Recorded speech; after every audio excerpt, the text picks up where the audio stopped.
እንዴት ናችሁ? ዴቴክቲቭ ቻናል ተከታታዮች፣ ዛሬም እንደተለመደው በአዲስ ቪዲዮ ተመልሻለሁ።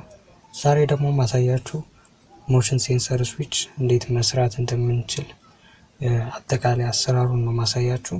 እንዲሁም ሞሽን ሴንሰር ስዊች ምን እንደሆነ ወደ በኋላ ላይ በደንብ አስረዳችኋለሁ። ከዛ በፊት ግን ለዚህ ዩቲዩብ ቻናል አዲስ የሆናችሁ ወይም ይህን ቪዲዮ ለመጀመሪያ ጊዜ የምታዩት ሰብስክራይብ በማድረግ የዚህ ዩቲዩብ ቻናል ቤተሰብ መሆን ትችላላችሁ። እንዲሁም ቪዲዮን ከወደዳችሁት ላይክ ማድረጋችሁ እንዳረሱ።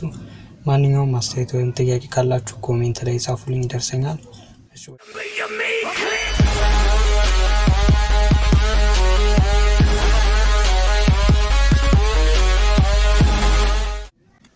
እሺ ተመልካቾች፣ መግቢያ ላይ እንደነገርኳችሁ ዛሬ የምንሰራው ሞሽን ሴንሰር ስዊች ነው። ሞሽን ሴንሰር ስዊች ማለት በቀላሉ ልክ እንደ ስዊች ነው። ከኖርማል ስዊች የሚለየው በሴንሰር ነው የሚያበራልን የሚያጠፋልን። ለምሳሌ ይህን ሰርኪዩት ከሰራን በኋላ በራችን ላይ እንገጥመዋለን።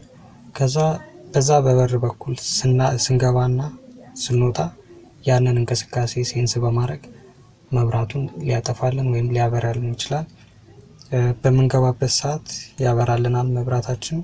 ልክ ከቤት ስንወጣ ደግሞ እንደነገርኳችሁ በር ላይ ስለሆነ የምንገጥመው፣ ከቤት ስንወጣ ልክ እንደ ስዊች ራሱ አውቶማቲካሊ ኦፍ ያደርገዋል መብራት። እና ይሄ ሲስተም ለብዙ አገልግሎቶች ሊውል ይችላል። ለምሳሌ አሁን መብራት ሳናጠፋ ረስተን የምንወጣ ከሆነ፣ በችኮላ የምንወጣ ከሆነ ያንንም ችግር ይፈታልናል ማለት ነው። ቀጥታ በራችን ላይ ብቻ በመግጠም የኛን እንቅስቃሴ ተከትሎ መብራቱን እንዲያጠፋም እንዲያበራም ማድረግ እንችላለን። ሰርኪዩት ለመስራት አንዳንድ ኮምፖነንቶች ያስፈልጉናል። ምን እንደሆኑ አሳያችኋለሁ። ተከታተሉ።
ተመልካቾች ለዛሬ ይዤላችሁ የመጣሁት ቪዲዮ ይህን ይመስል ነበር።